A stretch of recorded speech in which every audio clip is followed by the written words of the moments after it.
நல்லது பண்றதுக்கு அரசியலுக்கு வாங்கடா, கொள்ளை அடிக்கிறது கொலை பண்றதுக்கு மாடா அரசியலுக்கு.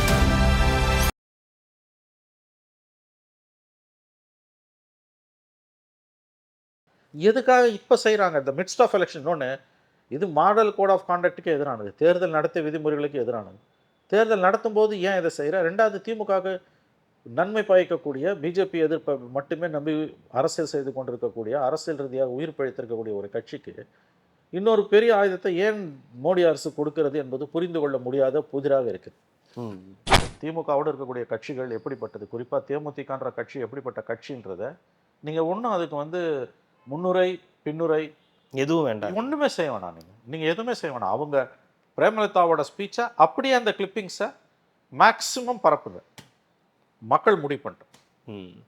திமுக நெளியும். ஓகே, இவர்கள் எப்படிப்பட்டவர்கள், யாரோட திமுக கூட்டு சேர்ந்திருக்கிறது என்பதை மக்கள் நன்கு அறிவார்கள். நீங்கள் ரொம்ப குறைச்சி சீட்டை கொடுத்துட்டு ராகுல் வருவாருன்னா அவர் எப்படி வருவாருன்ற அவர் நிறைய சமிக்கைகள் கொடுக்குறாரு. அவர் இதுக்கெல்லாம் காங்கிரஸ் தலைமையிலேருந்து சென்னை மேட்சுக்கு போயிட்டு விசில் போடுன்னு சொல்லி ட்வீட் போடுறாரு. யாரு? பிரவீன் சக்கரவர்த்தி. அப்போ என்னங்க விசில் போடுன்னு என்ன அர்த்தம்? விசிலுக்கு ஓட்டு போடுறான்றாரு. ராகுல் காந்தி இன்னொரு காரியத்தை பண்ணார். புதுச்சேரியில் திமுக காங்கிரஸ் கூட்டணி 30 சீட்டில் 16 சீட்டு காங்கிரஸ், 13 சீட்டு திமுக. 13 சீட்டு திமுக நிற்கிற இடத்துல 6 இடத்துல காங்கிரஸ் போட்டி வேட்பாளர்கள் நிற்கிறாங்க.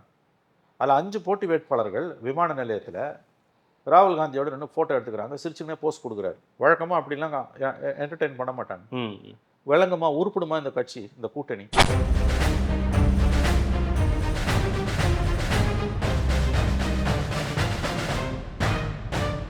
ரெட்ரோலுக்ஸ் நெஞ்சங்களுக்கு வணக்கம். நான் கார்த்திக். இன்றைய பொலிட்டிக்கல் பல்ஸ் நிகழ்ச்சியில் நம்முடைய இணைந்திருப்பவர் மூத்த பத்திரிகையாளர் திரு மணி அவர்கள். வணக்கம் சார். தொகுதி மறுவரை சீரமைப்பு அப்படின்னு சொல்லி ஒரு மசோதா இன்னைக்கு தாக்கல் செய்யப்பட்டிருக்கு. அதற்கு 251 பேர் எம்பிக்கள் ஆதரவு கொடுத்துருக்காங்க. 185ற்கு மேல் எதிர்ப்பு அப்படின்ற ஒரு விஷயம் நடந்திருக்கு. நேற்றைய தினத்திலிருந்து ஒரு பெரிய பரபரப்பான பேச்சாக இருக்குது. ஏன்னா அதுக்கு முந்தின தினத்திலிருந்து முதலமைச்சர் மு.க. ஸ்டாலின் ஒரு வீடியோ போட்டிருந்தார், இந்த மாதிரி நடக்க போகுது, அப்படி நடந்தால் நமக்கு நிறைய பிரச்சனைகள் வரும், இந்த மாநிலங்கள் முழுக்க பாதிக்கப்படும் அப்படின்ற விஷயங்கள்லாம் பகிர்ந்திருந்தார்.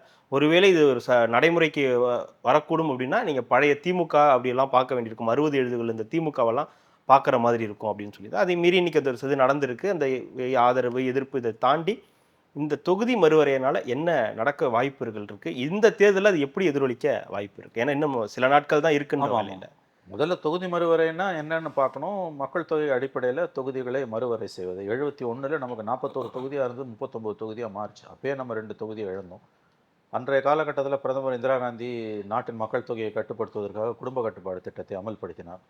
கடந்த 50 ஆண்டுகளில் தென் மாநிலங்கள் மிக சிறப்பாக அதை செயல்படுத்தி மக்கள் தொகை பெருக்கத்தை பெரிய அளவில் கட்டுப்படுத்தி இருக்கிறார்கள். ஆனால் துரதிருஷ்டவசமாக வட மாநிலங்களில் மக்கள் தொகை கட்டுக்கடங்காமல் பெருகி கொண்டிருக்கிறது. தற்பொழுது தான் அது சற்றே குறைய ஆரம்பித்திருக்கிறது. இன்னும் ஒரு 30-40 ஆண்டுகளில் அது ஸ்டெபிலைஸ் ஆகும்னு எதிர்பார்க்கப்படுகிறது, ஸ்திரத்தன்மை அடையும். இப்போ பார்த்தீங்கன்னா இங்கே நம்ம 10 லட்சம் பேருக்கு, உதாரணத்துக்கு 10 லட்சம் பேருக்கு ஒரு எம்பி, 10லேருந்து 12 லட்சம் பேருக்கு ஒரு எம்பி இருக்குது, 8லேருந்து 12 லட்சத்துக்கு ஒரு எம்பி இருக்காங்க. வட மாநிலங்களில் 25 லட்சத்துக்கு சாதாரணமாக 25-30 லட்சம் வரைக்கும் ஒரு எம்பி இருக்காங்க. அதுவும் ஒரு சிக்கலான ஒரு விஷயம். அப்படி இருக்கும்பொழுது நீங்கள் இப்போ நமக்கான இதை இப்போ இவர்கள் மக்கள் தொகை அடிப்படையில் செய்யணும் அப்படின்னா, இது 2021 எடுக்க வேண்டிய சென்சஸை இப்போ தான் எடுக்க ஆரம்பிச்சிருக்காங்க, கொரோனாவாலையும் அது தாண்டி வேறு காரணங்களாலே. ஆனால் அதன் அடிப்படையில் செய்யாமல் 2011 சென்சஸ் அடிப்படையில் மக்கள் தொகை இது தொகுதி மறுவரைன்னும் பொழுது அது கிட்டத்தட்ட எப்படி வருதுன்னா இப்போ இருக்கிறதுல 50% கூட வருது. 850 மக்களவை இடங்கள் வருது. 850 மக்களவை இடங்களில் பார்த்தீங்கன்னா இப்போ நமக்கு 39 சீட்லேருந்து 58 சீட் ஆகுது லோக்சபா சீட்டுனா, யூபிக்கெல்லாம் நீங்கள் பார்த்தீங்கன்னா 80லேருந்து 138 ஆகுது. 50% இன்க்ரீஸ் எல்லாருக்கும் கொடுப்போம்னு அமித்ஷா சொல்கிறார். ஆனால் அந்த 50%ன்றது இப்போ 40 வச்சிருக்கோம் 60 வாங்குறதுக்கும் 80 வச்சிருக்கோம் 120 தாண்டி 160 வரைக்கும் போகுது, வேலை சில கணக்கீடுகளையும் வச்சு. இப்போ பீகாரில் பார்த்தீங்கன்னா 40 72 ஆகுது. இந்த ஹிந்தி பேசும் மாநிலங்கள் உத்தரப்பிரதேஷ், மத்திய பிரதேஷ், ராஜஸ்தான், பீகார், ஜார்க்கண்ட், உத்தராகண்ட், இன்னும் இந்த பக்கம் குஜராத், இது எல்லாம் 7-8 மாநிலங்களை சேர்த்திங்கன்னா ஈஸியாக 300 சீட்டை தாண்டிடுறாங்க. பிஜேபி வலுவாக இருக்கக்கூடிய மாநிலங்களில் அவங்களுக்கான சீட்டு தாறுமாறாக ஏறுது. பிஜேபி எதிர்ப்பாக இருக்கக்கூடிய மாநிலங்களில் கணிசமாக குறையுது. இப்போ உதாரணத்துக்கு கேரளாலாம் நீங்கள் பார்த்தீங்கன்னா 20லேருந்து 23 சீட்டு தான் ஏறுது. ஆனால் அதே நீங்கள் யூபி 80லேருந்து 138 ஆகுது. ஆகவே இது நிச்சயமாக பிஜேபிக்கு சாதகமான ஒரு சூழல்ல தான் இது ஏற்படுது ஒன்று.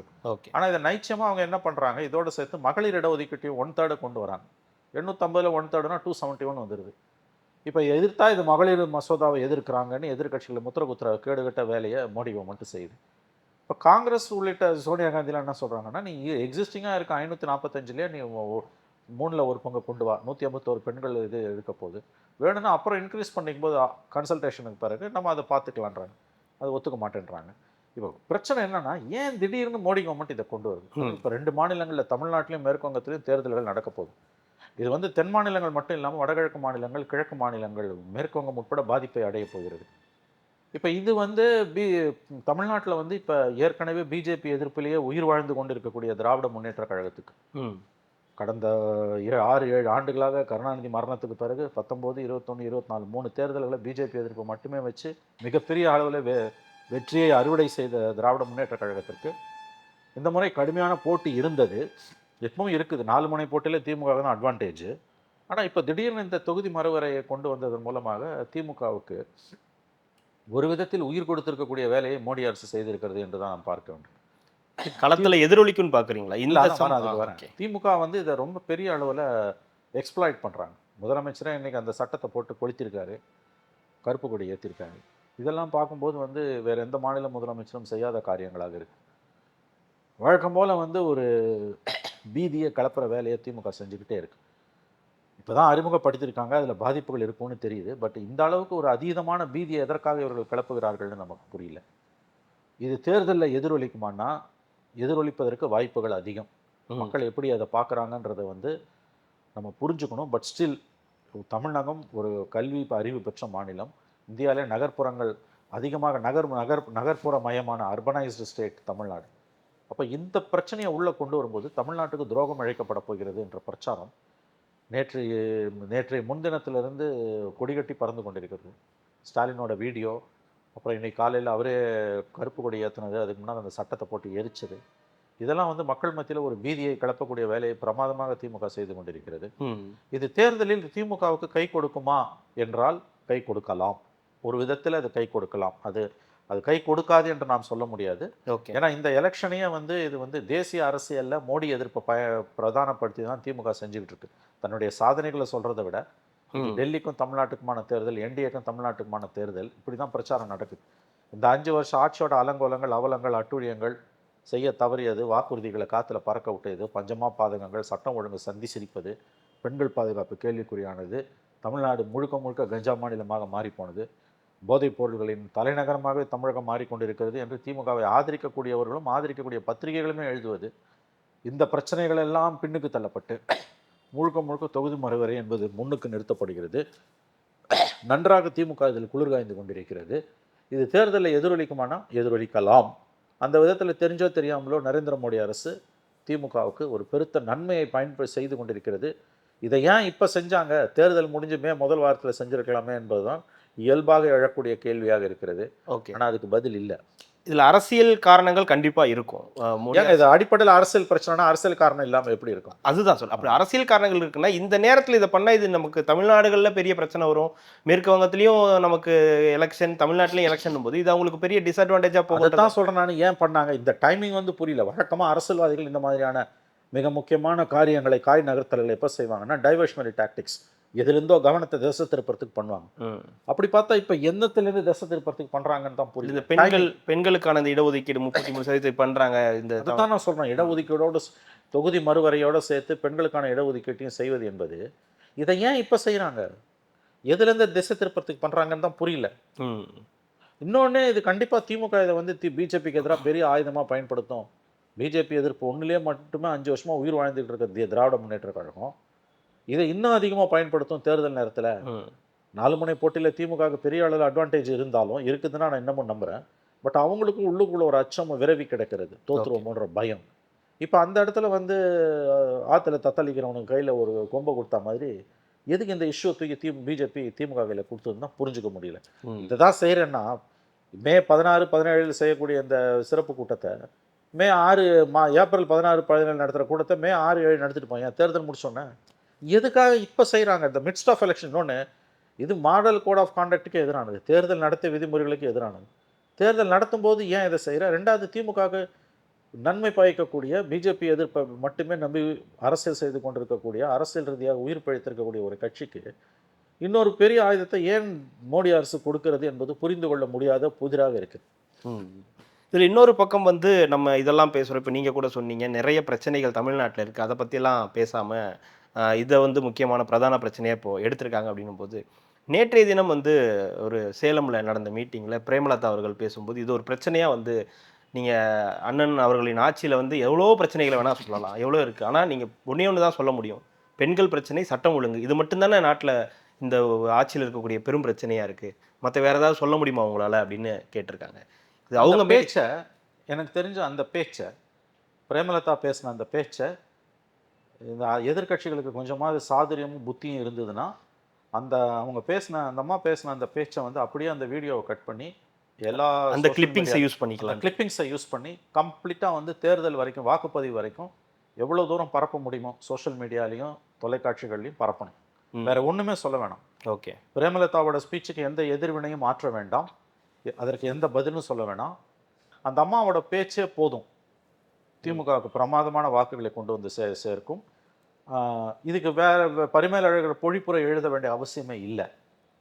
அந்த ஸ்பீச் இருக்குல்ல, அது அப்படியே அந்த அது என்ன சொன்னீங்க, அந்த இதை பரப்பணும், கிளிப்பிங்ஸ். அந்த கிளிப்பிங்ஸை வந்து எதிர்கட்சிகளுக்கு கொஞ்சமாவது சாதுரியம், அது கலைஞர் வந்து அதை செய்வார்.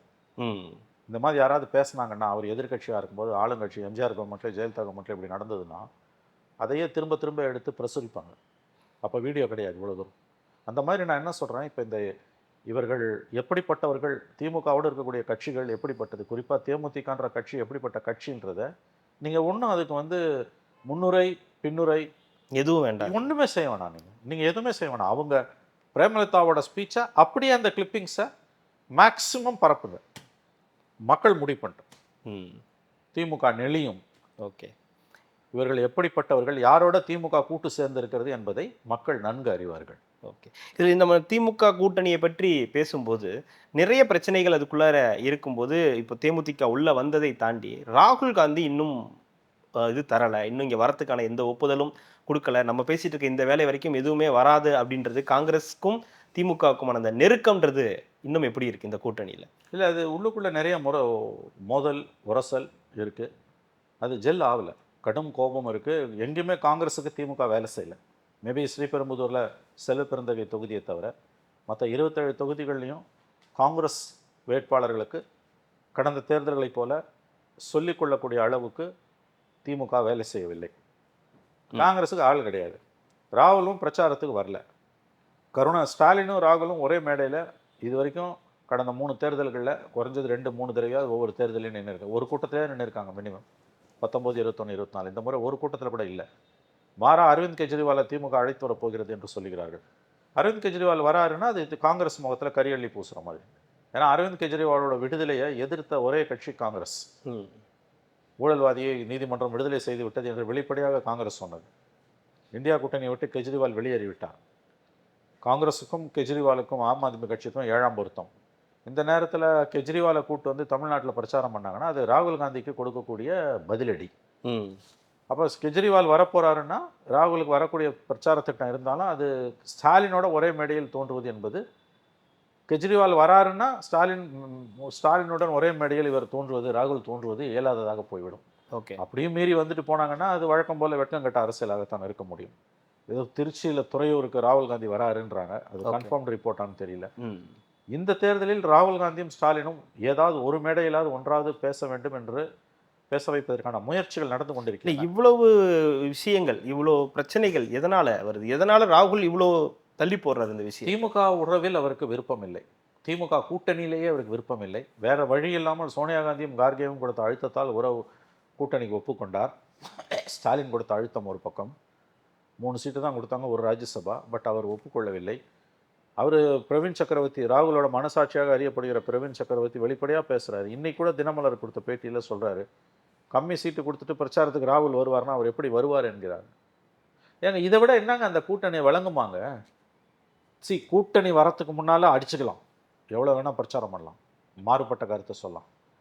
பட் ஒன்ஸ் கூட்டணி வந்துடுச்சுன்னா கூட்டணிக்கு எதிராக ஒரு வார்த்தை கூட பேசக்கூடாது. கடந்த காலங்களில் அப்படி தான் இருந்திருக்கு. இந்த முறை கூட்டணி அமைஞ்ச பிறகும் கூட்டணிக்கு எதிரான பேச்சுக்களை தொடர்ந்து பிரவீன் சக்கரவர்த்தி பேசிக் கொண்டிருக்கிறார். ஒரு தோசையை முழுசாக கொடுத்து ஒரு தோசையை கொடுத்து பிச்சுக்க சொல்கிறாங்க, ஆனால் எங்களுக்கு அங்கே விருந்தே போட்டாங்க, நாங்கள் போகலன்றாரு. இன்றைக்கி என்ன சொல்கிறாரு, ராகுல் வருவாரானா? நீங்கள் ரொம்ப குறைச்சி சீட்டை கொடுத்துட்டு ராகுல் வருவாரானா அவர் எப்படி வருவாருன்றார். அவர் நிறைய சமிக்கைகள் கொடுக்குறாரு. அவர் இது வந்து இதுக்கெல்லாம் காங்கிரஸ் தலைமையிலேருந்து சென்னை மேட்சுக்கு போயிட்டு விசில் போடுன்னு சொல்லி ட்வீட் போடுறாரு. யாரு? பிரவீன் சக்கரவர்த்தி. அப்போ என்னங்க விசில் போடுன்னு என்ன அர்த்தம்? விசிலுக்கு ஓட்டு போடுறான்றாரு. ராகுல் காந்தி இன்னொரு காரியத்தை பண்ணார். புதுச்சேரியில் திமுக காங்கிரஸ் கூட்டணி 30 சீட்டில் 16 சீட்டு காங்கிரஸ், 13 சீட்டு திமுக. 13 சீட்டு திமுக நிற்கிற இடத்துல 6 இடத்துல காங்கிரஸ் வந்து போட்டி வேட்பாளர்கள் நிற்கிறாங்க. அதில் 5 போட்டி வேட்பாளர்கள் விமான நிலையத்தில் ராகுல் காந்தியோட ரெண்டு ஃபோட்டோ எடுத்துக்கிறாங்க, சிரிச்சுன்னே போஸ்ட் கொடுக்குறாரு. வழக்கமாக அப்படிலாம் என்டர்டெயின் பண்ண மாட்டாங்க. விளங்குமா, உருப்பிடுமா இந்த கட்சி, இந்த கூட்டணி? இப்போ நீ போய் சென்னை மேட்ச்சில் விசில் போடுன்னு அவர் சொல்கிறாருன்னா என்ன அர்த்தம்? விசில் வந்து சிஎஸ்கேவோட சிம்பிள் மாதிரி. ட்வீட் போட்டிருக்காரு. அப்போ நீ அவர் கூட வச்சிருக்கனா என்ன அர்த்தம்? அது எப்படி வந்து ராகுல் பிரச்சாரம் பண்ணுவார்? டிகே சிவகுமார் வந்து பிரச்சாரம் பண்ணுறாருங்க. யார் இந்த டிகே சிவகுமார்? ஊழலில் மூழ்கி முத்தெடுத்து அமலாக்கத்துறையால் கைது செய்யப்பட்டு பல மாதங்கள் சிறையில் இருந்தவர்.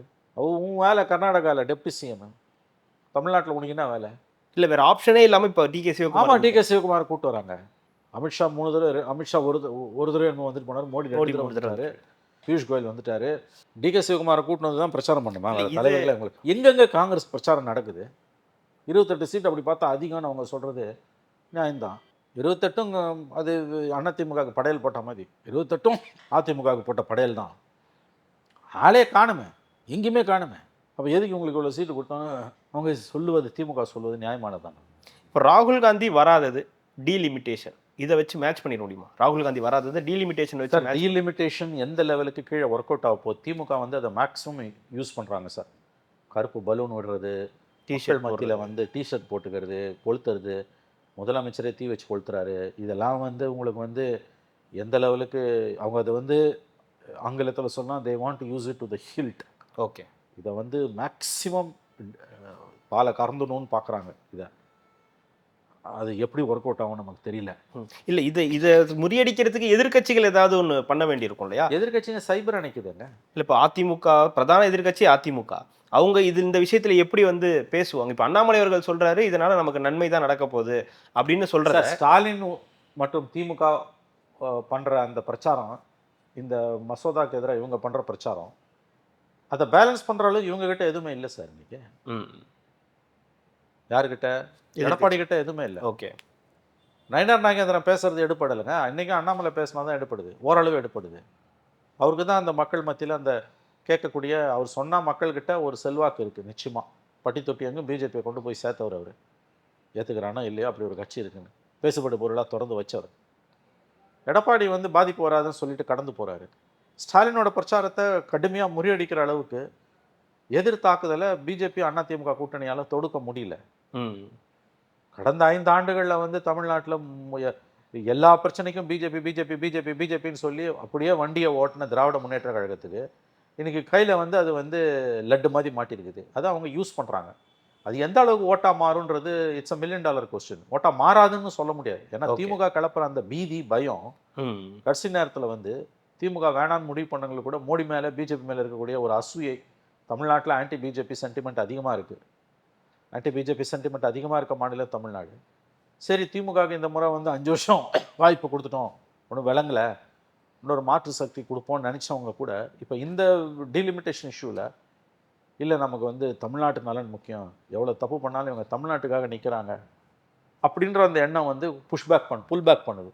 ஓகே, யாருக்கு ஓட்டு போடுறது, வேணாம் திமுக வேணான்னு முடிவு பண்ணவங்க கூட இப்போ கொஞ்சம் மறுபரிசீலனைக்கு ஆட்படுகிறார்கள். ஸோ இந்த இஷ்யூ வந்து பிஜேபிக்கு என்னால் ஒரு விஷயம் புரிஞ்சுக்கவே முடியல. இதை திமுக பெரிய அளவில் எக்ஸ்ப்ளாய்ட் பண்ணுவாங்க. நிச்சயமாக அவங்களுக்கு லாபமாக இது 1% 2% ஓட்டு அவங்களுக்கு கூடினா கூட அது நமக்கு தான் நஷ்டன்ற குறைஞ்சபட்ச அறிவு ஏன் பிஜேபிக்கு இல்லாமல் போச்சுன்னு தான் புரியல. இது அப்படியே ஃபர்ஸ்ட் வீக்கில் பண்ணிட்டு போயிருக்கலாமே. நீ 29 எலெக்ஷன் முடியுது, ஒரு 10 நாள் தள்ளி பண்ணியிருக்கலாமே, ஒரு வாரம் தள்ளி. இப்போ எதுக்கு எலெக்ஷன் நடந்துட்டு இருக்கும்போது பண்ணுறாங்கன்னா அந்த ஏன்னா எதுக்கும் எதிரி கையில் இவ்வளோ பெரிய ஆயத்தை கொடுக்குறன்றதான் புரியல. இல்லை, இப்போ நம்ம இது வரைக்கும் பார்த்த களத்துக்கும் இனிமே பார்க்க போகிற களத்துக்கும் வித்தியாசங்கள் வரும்னு நம்ம பார்க்கலாம். இது நாள் வரைக்கும் அவங்க பண்ண பிரச்சாரங்கள், இப்போ இந்த 4 நாள் 5 நாள் பண்ண போகிற பிரச்சாரங்கள் அதுதான். இப்போ ஏன்னா அவங்க அழகாக அதை எக்ஸ்ப்ளாய்ட் பண்ணி கொண்டு போகிறாங்க. BJP, Congress, DMK. காங்கிரஸ் காலத்திலே கிடையாது, டிஎம்கே அதை எக்ஸ்ப்ளாய்ட் பண்ணி கொண்டு போகுது.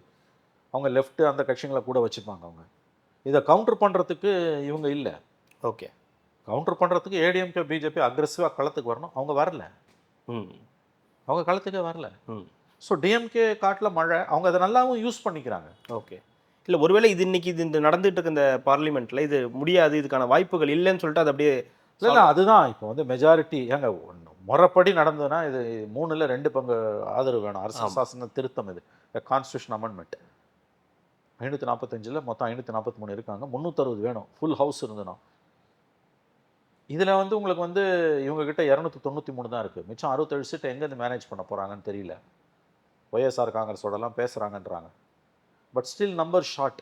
எதிர்கட்சிகள் வந்து எதிர்க்கக்கூடியவங்க விப்பு இஷ்யூ பண்ணி ஒன்றா நின்று போய் ஓட்டு போட்டாங்கன்னா மசோதா தோற்றுரும். அப்போ தோக்க போகுதுன்னு தெரிஞ்சுக்குவோம். உங்கள் மோடி கவர்மெண்ட் ஏன் இதை கொண்டு வருது? தோக்க போகிறாங்கன்னா கடைசி நேரத்தில் இதுக்கு வந்து பார்லிமெண்ட்ரி ஸ்டாண்டிங் கமிட்டிக்கு அனுப்பிடுவாங்க. அப்படி தான் அனுப்பணும். இது இவ்வளோ சீக்கிரம் இதை வந்து கெட்ட நோக்கங்க, மோடி கவர்மெண்ட்டுக்கு கெட்ட நோக்கம். 850 சீட்டு ஆக்கி வட மாநிலங்களுக்கு 400 சீட்டுக்கு மேலே ஈஸியாக வந்துடும். மிச்சம் இருக்க ஒரு 50 சீட்டை சவுத்தில் பீராஞ்சி எடுத்துக்கலான்ட்டு கெட்ட புத்தியோடு தான் இதை கொண்டு வராங்க. நோக்கம் கெட்ட நோக்கம். அவங்க நேரம் நல்லா இருக்கும். அவங்களுக்கு பார்லிமெண்ட்டில் வந்து கிட்டத்தட்ட 360 அவங்க வந்து அச்சீவ் பண்ண மாட்டாங்கன்னு சொல்ல முடியாது. ஆப்சன்ஸ்லாம் வந்ததுன்னா இருக்கிறதுல 2/3 கொண்டு போகிறதுக்கு வாய்ப்பு இருக்குது அவங்க. ஓகே, ஸோ அது எப்படி அவங்க எதிர்கட்சிகள் இதை மேனேஜ் பண்ண போகிறாங்க அப்படின்றதான் புரியல. நான் பார்லிமெண்ட்ரி நிலைக்குழுக்கு போகிறதுக்கு ஒரு வாய்ப்பு இருக்குது. என்னோட கேள்வி, என்னோட சந்தேகம், இப்போ ஏன் மோடி இதை பண்ணுறாரு? மோடி மாதிரி ஒரு ஷூடு பாலிட்டிஷியன் வழக்கமாக இத்தகைய காரியங்களை வந்து திசை திருப்புற காரியங்களை எப்போ பண்ணுவாங்கன்னா, வேறு ஏதோ பிரச்சனையிலேருந்து நாட்டின் கவனத்தை திசை திருப்பத்துக்கு தான் இதை பண்ணுவாங்க. அப்படி பார்த்தா பெரிய பிரச்சனை எதுவுமே இல்லை. இருக்கிறது எலெக்ஷன் தான், எலெக்ஷன் மட்டும்தான். இது ஏன் இதை வந்து திமுக யூஸ் பண்ணுது அப்படின்னும்போது, திமுக தான் அட்வான்டேஜ் இந்த எலெக்ஷனில். இங்கே கடுமையாக இருக்குது. ஏன் வந்து இதை மே ஃபர்ஸ்ட் வீக்கில் பண்ணிருக்கலாம், இப்போ ஏன் பண்ணுறாங்க? இல்லை, இங்கே திமுக மட்டும் இல்லை, மேற்கு வங்கத்துலேயும் அவங்களுக்கு ஒரு அட்வான்டேஜ் இப்போ இருக்குன்ற இடத்துல பிஜேபிக்கு இன்ஃபேக்ட் அங்கே அட்வான்டேஜ் இருக்குது. அப்போ ஒருவேளை வந்து மசோதா பார்லிமெண்ட்டில் தோக்கடிக்கப்பட்டால் பெண்களுக்கு எதிரானவர்கள் ஸ்டாலினும் மமதாவும் அந்த பிரச்சாரத்தை முன்னெடுக்கிறதுக்கு பண்ணுறாங்களா? அப்படி அவங்க வந்து அவங்க மசோதா தோற்று போகலாம் விட மாட்டாங்க. அது அவங்களுக்கு prestige issue. Okay, but numbers படி பார்த்தா அவங்களுக்கு இல்லை. They don't have numbers.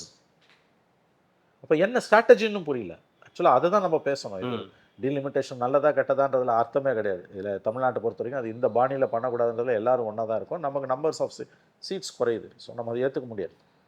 ஏன் பண்ணுறான்? இப்போ என்ன கேம் பிளான்? அதை தான் விளங்கிக்கவே முடியல. இது வந்து ஏற்கனவே தமிழ்நாட்டில் அந்நியப்பட்டு கிடக்கிற பிஜேபியை அது எலெக்ஷன் டைமில் இன்னமும் அந்நியப்படுத்தும். 3 சீட்டு 4 சீட்டு ஜெயிக்க வாய்ப்பு இருக்குல்ல, அதையும் ஊற்றி மூடுற வேலையை எதற்காக மோடி அரசு இப்பொழுது செய்கிறது? இல்லை, எதிர்கட்சிகளை ஒற்றுமையாக்குற வேலையை பாஜக செய்தா? அதெல்லாம் கிடையாது. அப்படிலாம் இல்லை சார், உடைக்கிற வேலையை தான் செய்வாங்க. இல்லை, இவங்களோட இந்த தமிழ்நாட்டில் இவங்க எடுத்த இந்த முடிவால் பிரிஞ்சிருக்கிற இந்த மன வருத்தத்தில் இருக்கிற காங்கிரஸ் இவங்களுக்கு ஒரு அவங்கெல்லாம் திமுக பக்கம் போயிடுவாங்க. சித்தாந்த ரீதியாக பிஜேபி எதிர்க்கிறவங்க திமுக மேலே கடும் கோபம் இருந்தாலும் இருக்குது. காங்கிரஸுக்கு இருக்குது, லெஃப்ட்டுக்கு இருக்குது, விசிகாவுக்கு இருக்குது. பட் இந்த மாதிரி அட்டுழியம் நடக்கும்போது ஆட்டோமேட்டிக்காக டிஎம்கே அலையன்ஸ்க்கு ஓட்டு போடணும்னு அவங்கவுங்க அலையன்ஸ்க்கு ஓட்டு போட்டு போயிடுவாங்க. அப்போ ஏன் இந்த ரிஸ்க்கை பிஜேபி கவர்மெண்ட் எடுக்குது? எதுக்காக இதை செய்கிறாங்க? திரும்பவும் சொன்னால் இந்த கர்மத்தை நீ 20 நாள் பொறுத்து பண்ணியிருக்கலாம். இப்போ எதுக்கு பண்ணணும்? மே முதல் வாரத்தில் பண்ணிட்டு போய் எலெக்ஷன் முடிஞ்சால் அடுத்த நாளே கூட பண்ணியிருக்கலாமே. இப்போ எதுக்கு பண்ணுறது? அந்த இடத்துல தான் புரிந்து கொள்ள முடியவில்லை. டைவர்ஷனரி டாக்டிக்ஸ் பண்ணுறாங்கன்றது மட்டும் தெரியுது. ஆனால் எதுலேருந்து திசை திருப்ப மோடி இதை செய்கிறாருன்னு தான் புரிஞ்சுக்க முடியல. நிச்சயமாக வந்து இது வந்து ஒரு சென்சிட்டிவான இஷ்யூ. இதில் வந்து பரந்துபட்ட அளவில் கன்சல்டேஷன் தேவை. தனித்தனிப்பட்ட முறையில் ஒவ்வொரு கட்சி தலைவர்களோடையும் பேசணும். ப்ளஸ் பார்லிமெண்ட்லேயும் நீண்ட நாள் விவாதிக்கணும். 2 நாளில் கூப்பிட்டு இது விவாதித்து பில்லை பாஸ் பண்ணி சட்டமாக்குறதுன்றது ரொம்ப தவறானது. அப்பட்டமான ஜனநாயக படுகொலையில் மோடி அரசு ஈடுபட்டிருக்கிறது என்பதில் எந்த சந்தேகமும் கிடையாது. இது தமிழகத்தில் என்னதான் களம் அவங்களுக்கு சாதகமாக இருந்தாலும் தோல்வி பயத்தில் உறைந்து கிடக்கிற திமுகவுக்கு நல்லதொரு வாய்ப்பு, மறுவாழ்வு கொடுத்த மாதிரி, பூஸ்ட் கொடுத்த மாதிரி ஆகிப்போச்சு. கண்டிப்பாக சார், அடுத்தடுத்த நிகழ்வுகளில் தொடர்ந்து பேசலாம். மிக்க மகிழ்ச்சி. நன்றி சார். மக்களுக்கு நல்லது பண்றதுக்கு அரசியலுக்கு வாங்கடா கொள்ளை அடிக்கிறது கொலை பண்றதுக்கு அரசியலுக்கு